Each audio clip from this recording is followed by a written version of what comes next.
Kita lihat informasi terpopuler di cnbcindonesia.com yang pertama, di mana pemerintah menyiapkan skema iuran pasti atau defined contribution bagi para pegawai pemerintah dengan perjanjian kerja atau P3K. Kebijakan ini akan dijalankan seiring dengan telah disahkannya rancangan undang-undang tentang aparatur sipil negara atau RUU ASN menjadi undang-undang saat rapat paripurna DPR kemarin.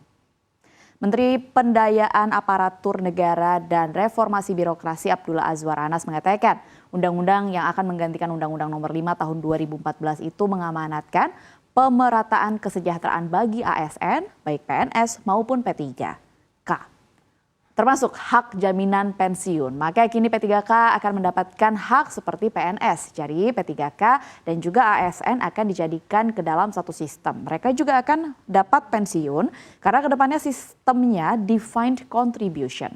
Dalam dokumen itu, defined contribution didefinisikan sebagai suatu desain pensiun yang mengharuskan pesertanya menyisihkan sebagian dari penghasilannya untuk diinvestasikan dalam suatu instrumen investasi dan diakumulasikan selama masa kerja sampai dengan saat pensiun.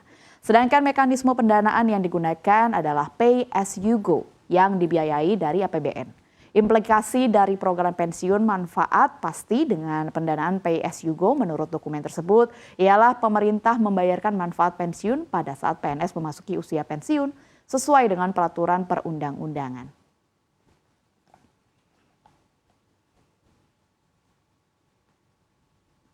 Kita lihat informasi yang kedua terpopuler di cnbcindonesia.com, di mana Menteri Pertanian Republik Indonesia Syahrul Yassin Limpo hingga saat ini belum kembali ke Indonesia usai lawatan kunjungan kerja ke Spanyol dan juga Italia. Menurut informasi, Mentan SYL tengah sakit sehingga kepulangannya ke Indonesia tertunda.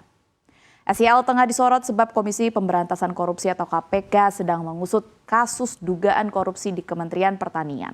KPK telah menggeledah rumah dinas SYL di kawasan Widya Chandra dan ruang kerjanya di kantor Kementan Ragunan, Jakarta. Dalam penggeledahan tersebut, KPK menemukan uang miliaran rupiah, alat penghitung uang, hingga dokumen-dokumen yang berkaitan dengan perkara dugaan korupsi di Kementan.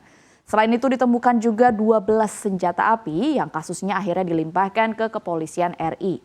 Mengenai SYL yang belum balik ke Indonesia, KPK pun buka suara, di mana juru bicara KPK Ali Fikri mengungkapkan KPK akan terus melakukan proses penyidikan terhadap SYL soal kasus dugaan korupsi di Kementan.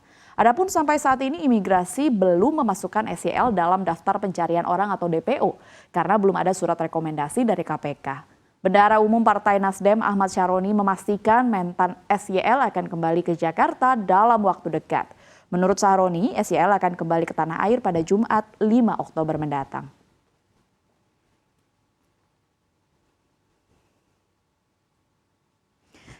Berita selanjutnya adalah siapa sosok yang akan mendampingi Ganjar Pranowo bertarung di Pilpres 2024 mulai terkuak. Gubernur Jawa Timur Hovifah Indar Parawansa menjadi salah satu kandidat yang dekat untuk menjadi cawapres Ganjar. Ketua Majelis P3 Roma Hurmuzi mengungkapkan Khofifah sudah bertemu dengan Ketua Umum PDIP Megawati Soekarno Putri. Selain Khofifah, sebenarnya ada nama Mahfud MD yang juga sudah bertemu Megawati. Mengutip dari CNN Indonesia, baik Mahfud maupun Khofifah merupakan tokoh Nahdlatul Ulama atau NU yang memiliki rekam jejak panjang di sejumlah jabatan publik.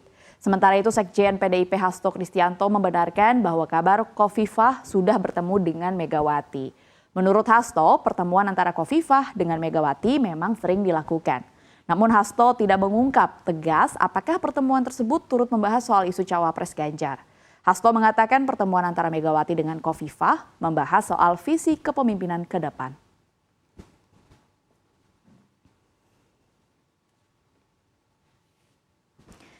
Berita terakhir yang terpopuler di cnbcindonesia.com adalah di mana Badan Meteorologi, Klimatologi, dan Geofisika atau BMKG memperkirakan musim kemarau kering di Indonesia akan segera berakhir.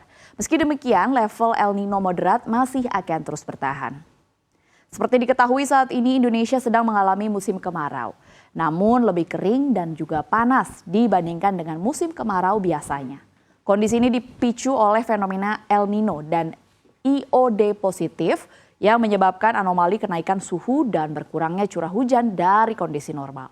Kepala BMKG Dwi Korita Karnawati mengatakan level El Nino moderat akan terus bertahan dan berakhir pada bulan Februari hingga Maret 2024. Hal tersebut disampaikan usai rapat terbatas terkait dengan El Nino di Istana Negara pada Selasa kemarin. Hanya saja akibat tingginya keragaman iklim, maka awal musim hujan tidak terjadi secara serentak di seluruh wilayah Indonesia.